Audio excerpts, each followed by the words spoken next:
Welcome to The Forest Garden, a podcast for gardeners who want to upgrade their landscapes into biodiverse food forest systems. Today, Ben, the co-host and co-creator of this podcast, will be introducing us to black walnut alley cropping systems, the subject of his master's thesis research at the Center for Agroforestry at the University of Missouri. Ben's thesis focused on a polyculture of black walnut and winter wheat grown in the Midwestern United States. When choosing trees and grains to combine in agroforestry systems, there are a surprising number of plant characteristics to consider. Stick with us today to hear all about it.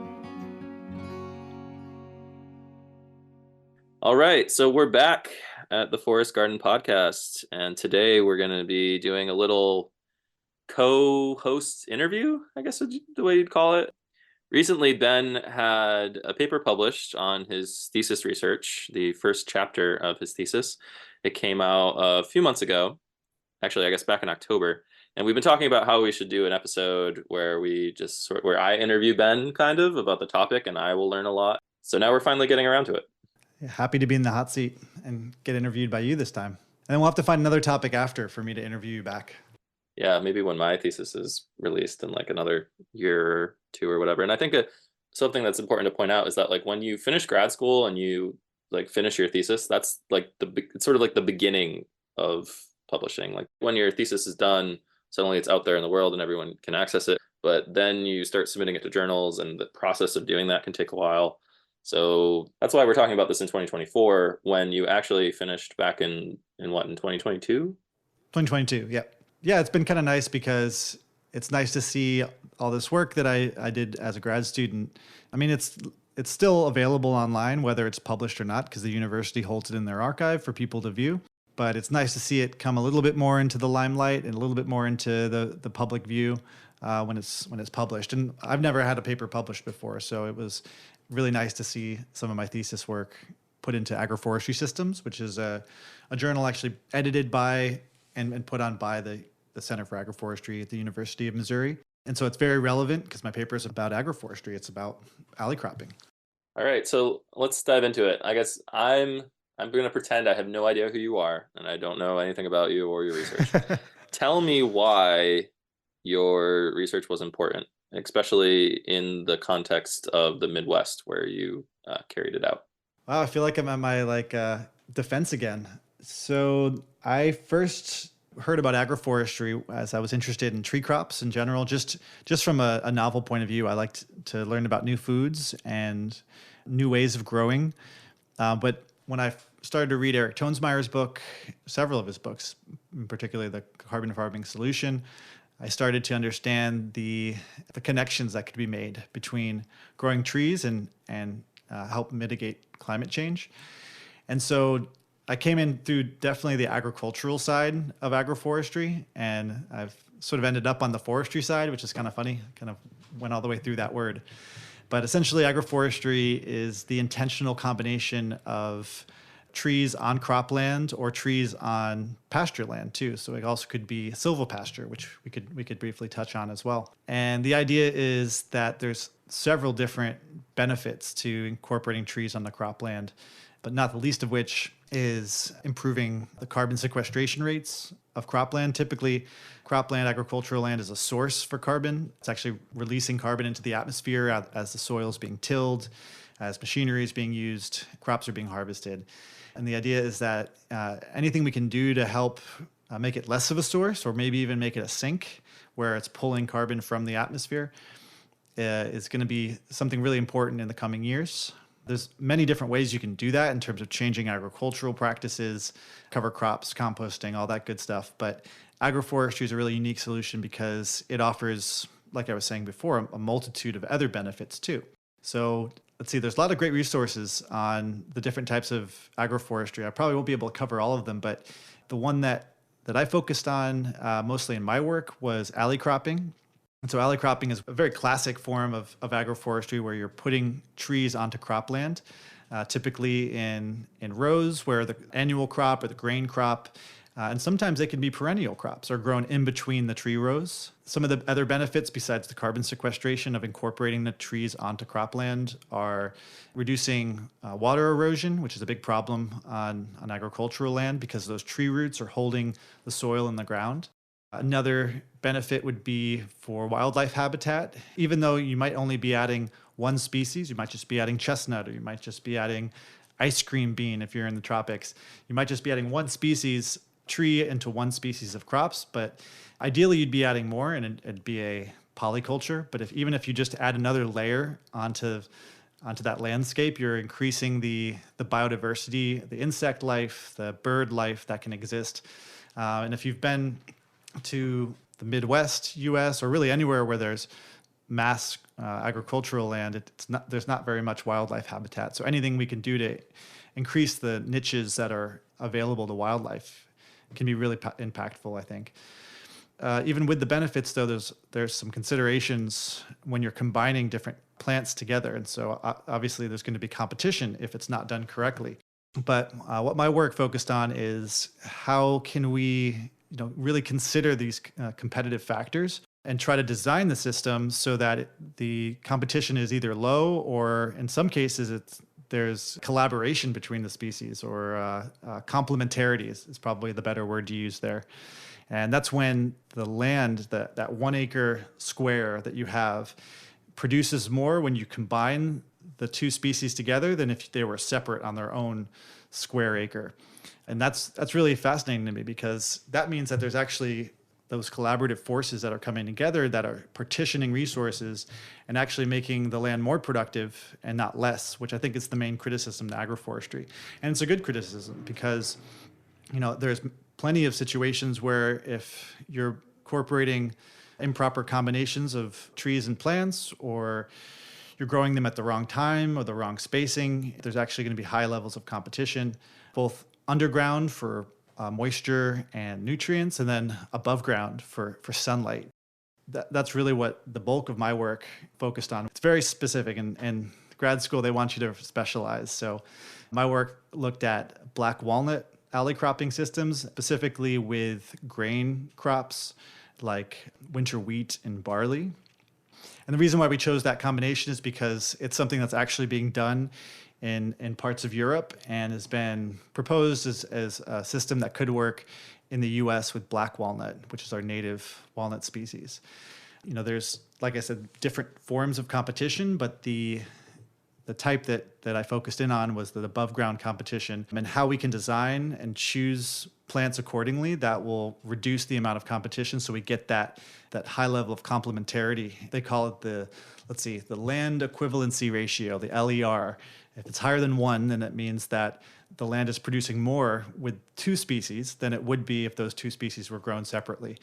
And then I'm sure if you added a 3rd or a 4th, you might even be able to get higher LER ratings. Okay, so where should we dive in? Okay, yeah. So there's a lot of things. I was rereading the chapter that was published on Springer, and there's a lot of little details I want to kind of pick out of you. Sure, let's dive in. I was actually, one thing that really stood out to me was how many precedents outside of the US there are that you cited for alley cropping systems.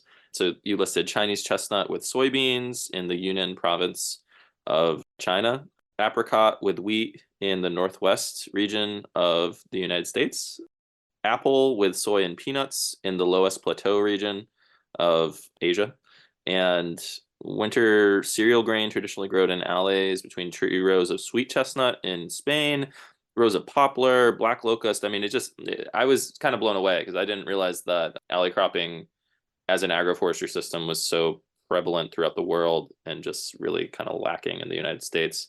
Me neither. I didn't realize it either. And what I learned is that the rest of the world is quite a bit ahead of the US, unfortunately. Well, fortunately for them, but unfortunately for us, we haven't really been emphasizing polycultures, crop integration anywhere near as much as other parts of the world. And I think part of that is, a lot of these were traditional practices when industrial fertilizer and external sources of nutrients and water were less available. And so they're a lot less resource intensive.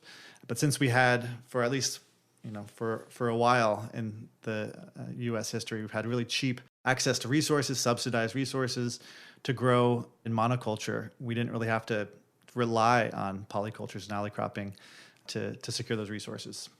Yeah, and so maybe we should just sort of touch on the importance of why the diversification of these monoculture fields is important from a perspective of a farmer. I mean, there's wildlife benefit, there's many, many benefits in terms of soil, carbon drawdown, and all the rest. But like from a farmer's perspective, there's an economic side too in terms of diversifying your crops and diversifying your income. Can we talk about that a little bit? Like, why was black walnut and winter wheat a choice through that lens?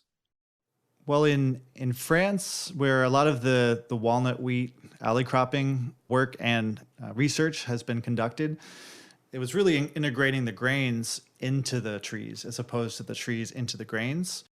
And that was because, they knew that they wanted to be growing timber and walnut. There was typically like a hybrid between the Juglans regia and the Juglans nigra.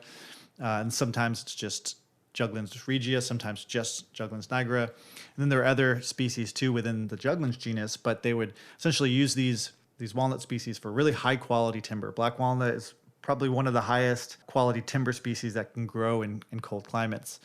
And so they were growing these trees, and the idea, and it's a pretty natural idea, it's saying, okay, for the first 2 decades, you're not going to see, well, especially the first decade, you're not going to see that much competition. You're not going to see that much shade within the alleys cast by the trees because they're small.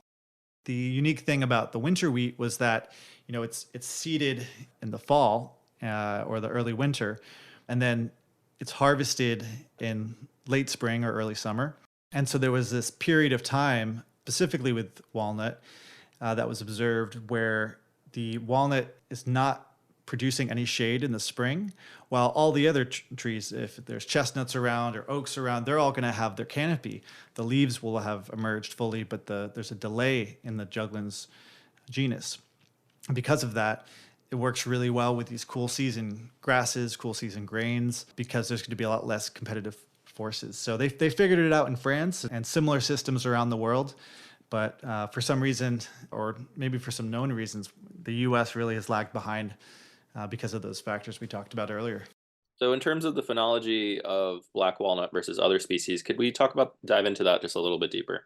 Because chestnut is something that people talk about, it's very popular in agroforestry circles, and there's people planting chestnuts all over the country, especially on the East Coast.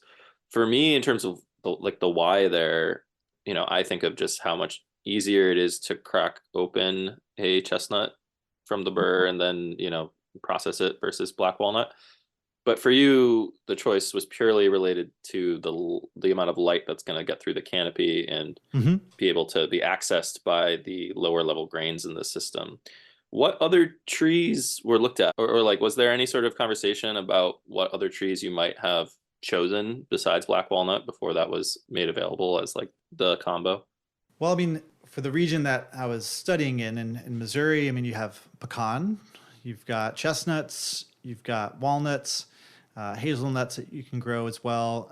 As far as the native species, there's plenty of other non-native fruit trees that could be incorporated, but really it was focused on those, and of those, black walnut by far is the latest leafing.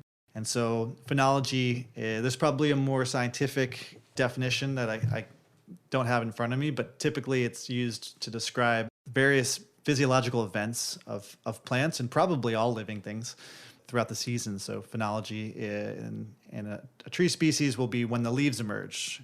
It's when the flowers emerge, the fruits emerge and then ripen. And sometimes in certain cases, there's different phenological events for dropping of the fruit.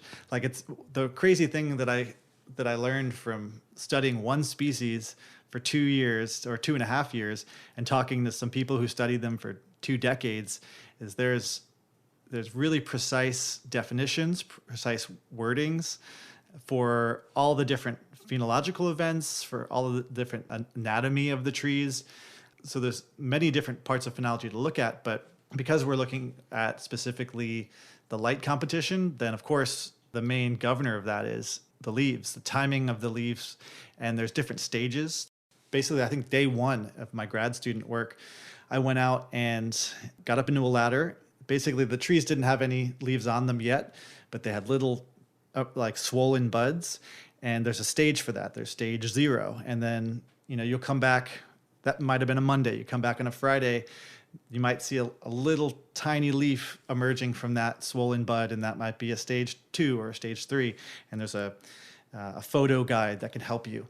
And so what I found was really fascinating, and I didn't realize this until I, again, studied one tree species for multiple growing seasons and observing an entire collection of that species, that even within the Juglans nigra genetic pool, there's, a ton of different phenological timings. So, there's certain cultivars that will leaf out in the end of April, and some leaf out in mid-April or early April, and some don't leaf out until the middle of May. And that alone, it could create a really wide swath of different patterns on the ground of shading throughout the growing season for the winter wheat, for the barley, those types of species. And until my work, I wasn't aware of very many experiments that were actually trying to look at the timing of those leaf out events, and then also measuring the light underneath all of these trees in a really systematic way. But it was really something else to like walk through these orchards of grafted trees from around the US, and you could almost see where they came from how they were leafing out. So for example, the trees that were coming from more higher latitudes, maybe like middle of Michigan or maybe southern Wisconsin or something, those trees are going to have a lot later time period for their leaf out event, because what does a black walnut tree want to do? It wants to avoid the frost in the spring. And if it's from a higher latitude, then it's going to have a later period of when the frost free date is going to be in the spring. So you could see, the origin. And this was a presumed origin, but it seemed to track pretty well. I mean, the cultivars that we knew that were from higher latitudes were leafing out late, and the ones from more southern latitudes were leafing out early. And we could use that variation of that phenological trait to design these alley cropping systems to say, we want to use cultivars that are really precocious, meaning they produce early for the farmer, they produce lots of nuts, that they're vigorous, they're disease resistant, but then also we want to look at the cultivars that are going to leaf out late so that they can be planted with a winter crop. My work found that there was quite a bit of difference. There was basically a twofold difference in the leafing date. So it's about 25-day difference between the earliest cultivar and the latest cultivar. And there was a couple photos that I took. I wish I could share photos on the podcast, where you have an early leafing cultivar right around maybe middle of May, right next to a late leafing cultivar, and the early leafing is almost fully foliated. It's maybe 80% of the way there. And then the late leafing cultivar doesn't have a leaf on it. And they were sitting right next to each other. And so it was a really interesting photo because it showed the stark contrast between the different timings. And again, probably because of their origins from a latitude perspective. So it was interesting to think of, taking advantage of all this variation that we have. And black walnut just represented a good starting point, because it inherently, even like the normal species that you just find growing out of a crack in the ground, they're already late leafing, but then we have these other special cultivars that are even more so. And then once they are foliated, once the leaves are on the tree, it's pretty sparse canopy. So because it's a pioneer species, and that's one pattern I've observed, is those pioneer species that grow early on in the life of a forest, that are shade intolerant, that really want a lot of sun, they tend to have more sparse canopy, which is kind of interesting to think about, that they come in early, they want a lot of sun, but they're also willing to share. That's the way I think about it. So they're allowing sunlight to come through the gaps in their leaves and the gaps in their stem, and it helps grow the shade tolerant tree species that usually have wider leaves to capture more sunlight. So black walnut was already poised to be a really good tree crop for work in this area. And then on the nut side, it had a lot to go. Do you want to talk a little bit about the nut production of black walnut? I kind of want to just elaborate a little bit on what you were saying or try to Sure. understand it better. So basically, the reason for this desire for late leafing characteristics is because of the timing with the winter wheat and the harvest. And the goal is that essentially you identify a specific cultivar that a farmer can plant it like that same cultivar in an entire row.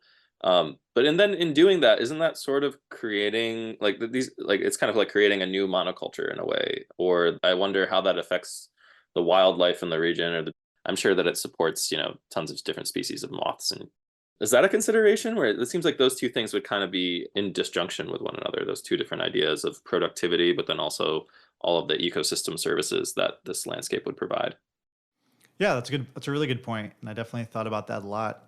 One of the things that one of my colleagues was looking at was the genetic basis for this late leaf out capacity for black walnut.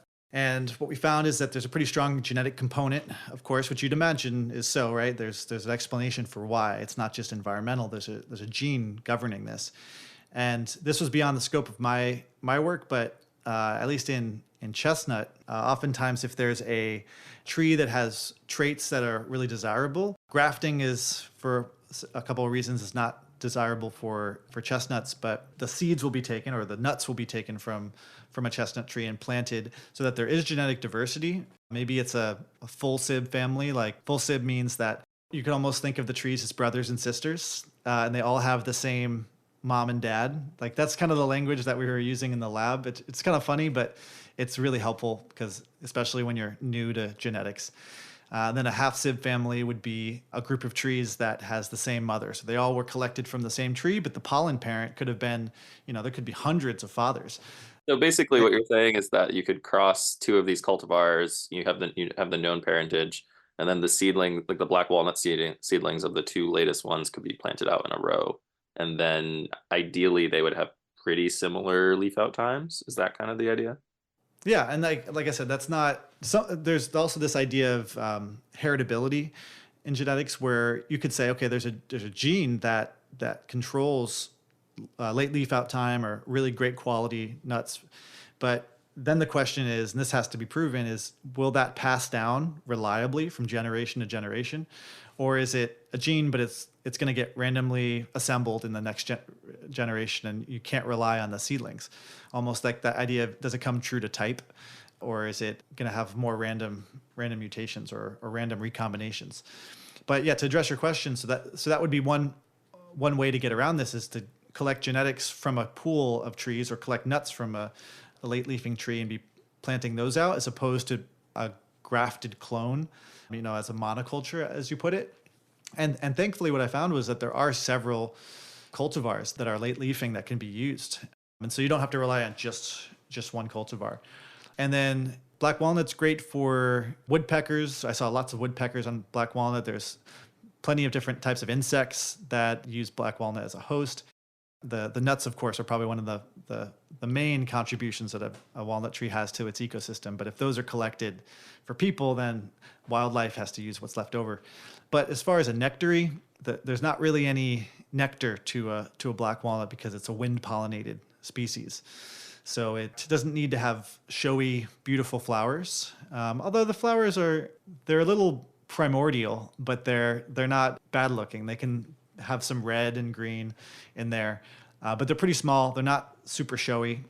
They don't really have a smell other than the regular black walnut smell. If you've ever smelled the leaves or the hulls or husks, there's a pretty distinct kind of citrus smell, but it's not really attracting any nectaries. But I understand what you're saying in terms of wanting diversity on the landscape. And so, but then again, also too, there was this other struggle that I had where, and I know there's some people that have really great ideas on how to have your cake and eat it too. But I think with agroforestry, we're really just taking steps in the right direction. And, really the best of all worlds would be a multi-strata, polyculture of many different tree species from different genetic backgrounds that are creating this resilient system. I think a stepping stone to that is just going from like cropland, monocropped corn or monocropped grain, to a system that has trees and grains on it. And even if it is a single cultivar system, That's not ideal. And it's also kind of a vulnerable system because there are diseases that affect walnut. And if those diseases get worse, that will wipe out your whole planting. Like everyone knows the problems with monoculture agriculture. And so we don't want to repeat those same mistakes. But I think as we start to, as a country and as a region, dip our toes into doing more agroforestry, I think the first step is just finding a suite of cultivars that will work. And then we can learn how to combine them for genetic diversity and for resiliency, especially in the face of climate change. Yeah, and I think that sort of full SIB approach of rows of genetically different trees, but from parentage that have the traits that you want, assuming that they're passed down, is a pretty interesting way to go. Okay, so another thing I think we should really talk about here, because we're a decent way into the episode so far, and we haven't talked about juglone at all. Oh yeah, There's got to be at least one person who's listening to this podcast who's had experience with black walnut tree killing their apple tree that was planted too close to it. Let's dive into that a little bit, give a rundown of what juglone is for someone who's never heard of it before, and how it may impact these systems or why it doesn't impact these systems. all right. Yeah, let's dive in. Definitely not an expert on juglone. I really focused on the above ground competition, but juglone, of course, came up. And for those who don't know, juglone is a chemical compound produced by plants in the juglans genus. It's exuded from the roots. It's also found in the hulls, the green hulls of the walnut. And then also the leaves as they fall onto the ground and decompose also have juglone in them, and it inhibits in some cases it can inhibit the germination of certain tree species, and in other cases, or not tree species, a whole suite of different herbaceous plants too, and in other cases actually can diminish the growth and even kill species that are living next to the black walnut. It tends not to be an issue until later in life of the walnut, where that juglone can really start to build up year after year. I think maybe around year 10 or between year 10 and 15, it starts to become an issue. But it doesn't affect all crops or doesn't affect all plants the same if they're exposed to juglone. So in the agroforestry perspective, corn and soybeans, if you were to plant black walnut with them, will be affected. They'll grow less, and they'll grow less as you get closer to the black walnut, and then you can see in the field that they'll grow larger, taller, the further you get away. So there's a dose dependent effect, I think the people in medicine would call that. But then there's other crops that don't seem to have as much effect from the juglone. With winter wheat and barley, I think it's either that they're not affected by the secretions, that juglone in the soil, and I think there's that aspect, there's the physiological aspect of that they're more tolerant to it. And then also when they're growing at the end of fall, beginning of winter, they're seeded and they grow throughout the winter. As they're really doing more photosynthesis and growing in the spring and then creating their crop in the late spring, early summer, the black walnut is only starting to leaf out and do its thing. And I think, I don't know very much about the timing of juglone release, but my guess is that there's an additional effect when you have this complementarity in terms of timing in the system, that the black walnut will not affect those crops as much because they're not growing at the same time. Does that make sense? Yeah, no, it totally does. And so it's definitely a consideration. You don't want to be trying out alley cropping or agroforestry with black walnut without doing your research first about which species are tolerant and which species are sensitive to juglone. But there's some good resources online to look into that. Okay, so let's talk about the nuts. I found it pretty interesting that, like, globally, it's not even like necessarily the nuts that are the of the thing that falls from the tree. You have the nut and the shell, and it seems like the shells are used more than the nut meat is at like an industrial scale. Like they're broken up, and the brittle shells are used for all sorts of different applications. Yeah, I think NASA uses it to clean spaceships or space shuttles. I think that's one of the most interesting factoids about black walnut. So I think maybe even in space, I'm not sure. I heard something about that it's used as like an abrasive, where it can be almost like a sandblaster and it can blast off debris and gunk and that sort of thing. It just goes to show you that, like, I mean, as someone who's a plant nerd related specifically to like fruit and nut trees, I'm always thinking about the food. And the reason why I would plant, one of these systems or plant a black walnut tree would be because I want to have the walnut meat. There's so many other different products that come from these systems. There's the timber, there's the shell that can be used for a million different aspects. I don't know. Let's dive into the nut. Let's get to the nut of it, and I want to hear what you have to say. I was going to add in, there's some interesting specialty products too that I've discovered when I was studying black walnut. Hammond's is one of the biggest black walnut producers. They're based out of Missouri, and I think they make that abrasive hull compound I was talking about, but they also process the walnuts for meat. They press the walnuts for oil. There's black walnut oil, but again, these are like small specialty products. And then when you press the oil, you're also left over with the protein. So black walnuts, pretty much out of any tree nut that I know of, black walnut has the highest protein content percentage wise. And so it actually makes a really nice protein powder. And I have yet to try it, but that's on my list. So there's a lot of potential for other uses. There's also the nocino, the Italian liqueur that can be made using black walnut. It's traditionally made with the Regia variety, the more common walnut, but you can make it with black walnut. And there's also black walnut bitters that you might see at a fancy cocktail bar. I always like seeing that in a place that I go. It's a reminder of how cool black walnut is. But as far as the nut meat goes, yeah, I think it's really interesting. I didn't quite care for it when I tried it for the first time. There's a lot of difference in variety in the flavors, and also it's kind of sensitive to storage. So if it's not stored correctly or dried correctly, it can have some off flavors. But most of the time, it ripens pretty well and it ages pretty well. It kind of has a complex flavor, maybe similar. I mean, it tastes like walnut, but it has like wine and tannins and some fruitiness to it that I don't get from any other nut. So it's very unique. It's got a pretty complex biochemistry. Some people at the University of Missouri have done some tests on specifically that little, like, when you're eating a walnut and you have that sort of papery skin around the nut that sometimes sticks to it and sometimes peels off. But that there's a name for it that's going to bug me that I probably knew when I was a grad student, but I can't remember it right now. But there's that skin around the walnut nut meat. And that's where a lot of really interesting antioxidants are that was found to have some anti-cancer activity, anti-heart disease activity. And also there's vitamins and minerals. So it's a really healthy nut to consume. And like you said, there's issues now with a really thick shell and really low kernel meat and a lot of the wild varieties.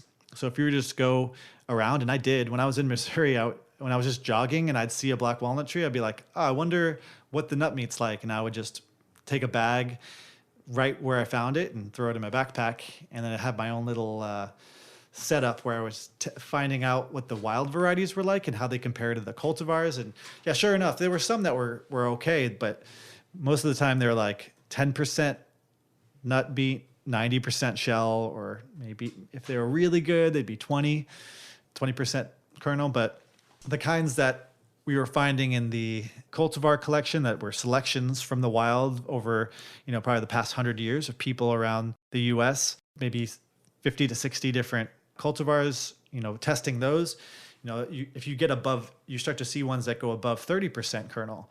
That's when you start to be able to grow black walnut as a profitable crop, because when you bring them to the processor, if you bring wild black walnuts and you say, I've got, 1,000 pounds, that's one price. But if you say, I have 1,000 pounds and they're all at this from this cultivar, or they're all really good genetic stock, and they're going to be 30% plus kernel, then you're going to be able to charge a lot more and get paid a lot more for black walnut, which is another big problem to its commercialization, is that it's not that profitable for collectors, which is traditionally how it's being collected from the wild.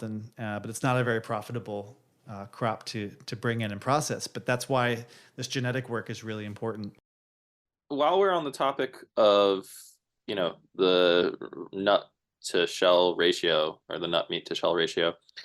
Also, by the way, I think the thing is called a pellicle, the little skin. Yes, thank you. That's right.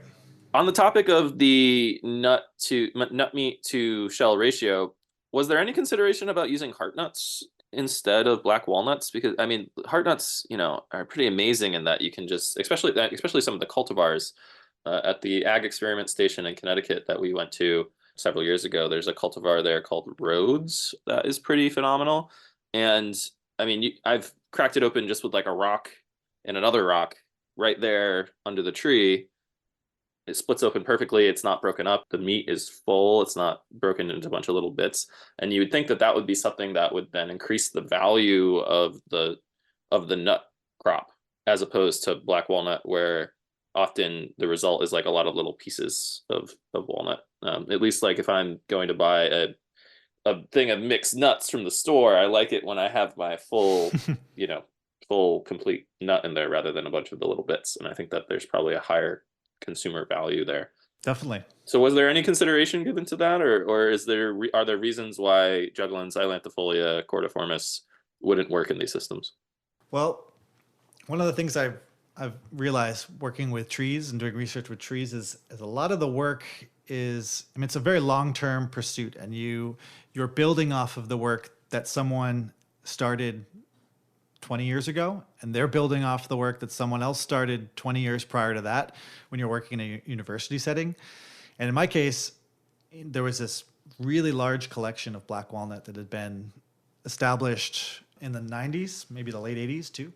And that represented this really great resource, just a genetic resource to look into. And culturally, black walnut also had a lot more name recognition and funding behind it too. And I think that plays a role of why it was emphasized by the funding available and the research interest available for the different tree species. Heartnut's interesting. I think I've maybe tried 2 or 3 before, but from what you're telling me, that it sounds like it has a lot of potential.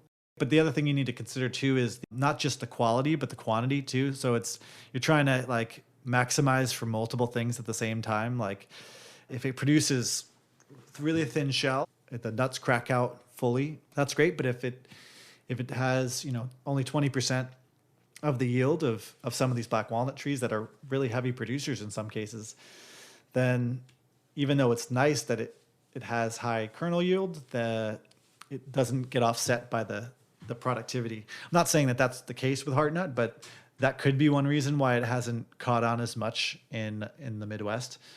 But I think all of these nut crops need more resources put to them, because from a calorie per square foot point of view, I mean, they blow everything out of the water in terms of productivity, land productivity, especially protein, the little amount of nutrients and water that they need to produce these staggering amounts of calories and feed people and wildlife. I think the return on investment's really substantial there. So I agree. I think we need to be studying heartnut too. Yeah. I mean, pros and cons. I'm sure, there's pros and cons for every one of the different tree species that could be included in these systems. In this case, I mean, heartnut's not native, so it probably serves more generalists in terms of, moths, caterpillars, whatever, as opposed to black walnut being native and having co-evolved with probably a whole host of different insect species and animal species. Yep. That'd be a whole different episode. One thing that you talked about earlier was about the potential like pests or diseases. I think, and like with chestnut, there's chestnut weevil. I've definitely eaten a handful of chestnut weevils in my day. Are there any similar pests for black walnut, or is it mostly pest and disease free? There are pests and there are diseases, but in my opinion, none of them will stop black walnut from growing and becoming more popular. That might change with climate change, and that might change by the region where things are warmer and wetter. Those diseases, there's a fungal disease called thousand cankers that affects black walnut. And then there's also the one that we were more familiar with, that we had a lot more of in Missouri, was just anthracnose, which most people are familiar with. It affects a lot of different tree species, little black dots on the leaves. It tended to affect the leaves and cause early defoliation, where the leaves would just drop off before they would have otherwise. And that could affect the ripening and the quality. For the most part, it wasn't a huge factor in the productivity of the trees. They lost their leaves a little bit sooner. But even if it only affects 10% of the yield or 5% of the yield, when you're trying to create the ultimate cultivar or suite of cultivars, you do want to be selecting for those that are going to be resistant to anthracnose and won't require, especially if you're trying to retain being able to grow these species without any chemical treatments. You want to be genetically selecting for the trees that naturally, for one reason or another, we don't necessarily know the mechanism behind it, but are able to ward off these diseases. So, and then pests. There's a twig beetle that I think we collaborated with Purdue on some research where they were taking different branches off of different cultivars and infecting the branches with the beetle to see which ones had the most resistance, to kind of be looking ahead, because it's not really a problem yet, but if we can start to be grafting and growing the trees that we know are going to be resistant to a pest that's going to happen 10 years from now, it's a really good proactive way to have assurance against it. But it's a pretty disease-resistant tree. That's one of the things I liked about black walnut is it just produces, it just grows. Give it lots of sun. Needs a bit of water. It doesn't need a ton, but it's like more of a mesic species. It's able to hold its own, especially some of the known cultivars. So what were some of the cultivars that you didn't name drop any cultivars, and I'm sure that folks who are listening to this will want to know specifically which ones were the late leafing species that could work well in these sort of systems for them. Yeah, so the one that by and large leafed out the latest, and then also thankfully produced a really good quality nut, both in quality and quantity, is called Hay. And so that variety was one of the latest leafing, and presumably, like my work, I was measuring the light infiltration too, and finding that the trees that leafed out later also had more sparse canopies, which were, it's very convenient. And then it's also nice that these species are producing a nut crop that would actually be much more profitable to grow than just wild species too. The cultivar Myers is also a very good late leafing species.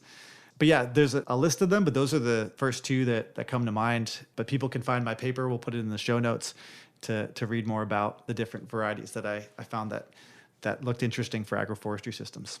It occurs to me that the late leafing characteristic would also be a really sought after characteristic amongst this species, not just this species, but all tree crops, especially in the Northeast, where we have these high frequency late spring frost events that wipe out people's entire orchards like last season. Yeah. Because our winters are getting warmer, but the frequency of these spring frost events isn't changing. It's just, I think if anything, climate change might be making the situation worse, not better. So I don't know, like having a tree that leaves out late in your orchard, let's say it's a diverse orchard of black walnut and chestnut and whatever, it might be best to prioritize that late leafing characteristic to be able to kind of hedge your bets against what's to come in the next century. Who knows? Yeah, that's a great point. Also, just thinking about the climate range, if black walnut's hardy from like 4 to 9, I think, and if you live in the South in zone 9 already, maybe it's not a good time to be planting black walnut, because that your climate zone is going to change and move into like zone 10 or in the next however many years. Sure. But for northern growers who are in zone, might be in like marginal ranges, or zone 5A or something like that, who are going to be in zone 8 in however many years from now, 100 years or more, that might be a consideration. I don't know. Is that something that you think about? Oh yeah, absolutely. That actually brings me to one of the more interesting things that I did with my work at the university, was doing hybrids between black walnut and Persian walnut, Juglans regia, because that's going to really open up the genetic pool for both of those species to be planted more broadly, and specifically what you were talking about with the climates that are going to get warmer, and also just for general nut quality too. I think that's maybe another reason to your previous question why black walnut was emphasized, is because it's got compatibility with the Persian walnut. And so we can take the pollen from a species that is going to be much more adapted to not necessarily more dry conditions, but definitely more warm conditions, like Juglans regia and introduce that into the gene pool, and that will really create a lot more variation. And so that was, I didn't get a chance to really see what my crosses are doing or how they're doing because they're maybe 2 years old in a nursery somewhere in Missouri. But it's very likely that some of these experiments with hybridizing black walnut with the Persian walnut will introduce ones that can stand up to different climates and can be tested in different regions to see which crosses, which hybrids, really work best in different climates. But yeah, to your point too, I mean, yes, it's true that these late leafing cultivars are going to be able to avoid the late spring frost, but they also may not be appropriate for other climates too. So it's just because we've identified, maybe 3 or 4 different cultivars that are appropriate for grain alley cropping in the Midwest, that doesn't necessarily mean that they're going to be the best for alley cropping in, the Mid-Atlantic or in more Western climates too. It's going to look very different depending on what those spring temperatures are and what those winter temperatures are, and especially as they start to get warmer. So it'll be interesting to see what happens with the hybrids. They tend not to hybridize very readily, or they'll hybridize, but then the offspring won't really produce very much. I don't quite understand why, but I think it's more of a numbers game. If you have to make maybe a couple hundred, maybe 1,000 different crosses to get, I'm just pulling numbers out, but to get, maybe 10% of those that will actually be interesting to look at, where they'll have the nut quality of Regia and then the cold hardiness of Niagara. But once we have those, I think it will really expand the range and ensure that both of those gene pools can be represented. And who knows, maybe black walnut will be a profitable crop as it is in California, where I'm in right now. And if we can replicate that in these colder climates, I think that's really interesting economically and socially for some of these areas. I didn't realize that you had a whole family of plant babies out there. We should go visit them. Yeah, I'd love to. I want to get back to either go to the symposium that they hold each year. There's the Northern Nut Growers Association that I wasn't able to get to either this year, but maybe I'll just have to drive out and show up to check on my crosses. I attended the symposium virtually. It was pretty great. It was on silvopasture this year. That's right. You sent me the link. I'm sure that some folks who listen to this podcast will have attended it as well. Talking about the Midwest versus other areas of the country, it's like we need a center for agroforestry in Massachusetts, or one in every region of the United States. Oh, I agree. Okay, so yeah, I think that we did a decent job of kind of summarizing several years worth of research into a palatable podcast episode. Yeah, I'm a little rusty. It's been a while, but it's nice to sort of get refreshed on this stuff. There was one thing that you wrote that I thought was a kind of a great thing to wrap up with. You said increasing landscape diversity offers solutions to both ecological degradation and economic instability. And I thought that sentence was just a great sort of elevator pitch to the question of why agroforestry. And I think it's a kind of something that we can all just linger and think about in terms of why we're interested in these systems, and looking back to the past few years with COVID and empty store shelves and the future, which is pretty unknown in terms of how the climate will impact agriculture in this country. That economic instability part of it is a big deal. Any last minute thoughts on that? No, that does sum it up nicely. You're right. Yeah, just I should probably mention that my advisor was really influential in both the thesis and then the published the published paper, Ron Revord, and then also thanks to Mark Cogshell for planting and grafting and caring for all the trees that I studied for 20 years. So he knew these trees very intimately. And so it was great talking to someone who could speak for the trees and knew them like they were people. Great researcher and scientist too. And there's 2 other people who are on your paper as well, Nicholas Meyer and Sarah Lovell. Oh yeah. Dr. Meyer was a postdoc that assisted me with a lot of the data analysis, more particularly in the second chapter and third chapter. And now he works more predominantly with chestnuts, doing breeding. And then Dr. Lovell was the head of the agroforestry program when I was attending, and also a member of my committee. And she was perhaps one of the first people that I heard first researchers that I heard from the Center for Agroforestry before I even joined there. I watched some of her lectures. It was really inspiring to learn about agroforestry and agroecology from her. And then, of course, I took some courses with her during my time at the center. So yeah, definitely that's the other thing I realized is you make this thesis and you call it your own, but really you're just building on top of other people's work and also getting lots of input and feedback as you're doing it, which actually made it really fun. Yeah, sounds like it. So if anybody wants to learn more about this, we'll have the link to the first chapter of Ben's thesis in the show notes. Also highly recommend checking out the Center for Agroforestry on YouTube. They have all of their symposia recorded from past years, various speakers, really great, interesting stuff on the topic of alley cropping, other agroforestry practices like silvopasture, which I guess we'll probably have to do a silvopasture episode because we didn't get to talk about it in this episode, but it kind of deserves its whole own thing. Definitely. I actually have someone who would be really good to bring on for that. Awesome. Thanks for sticking with us, everyone, and we'll see you next time.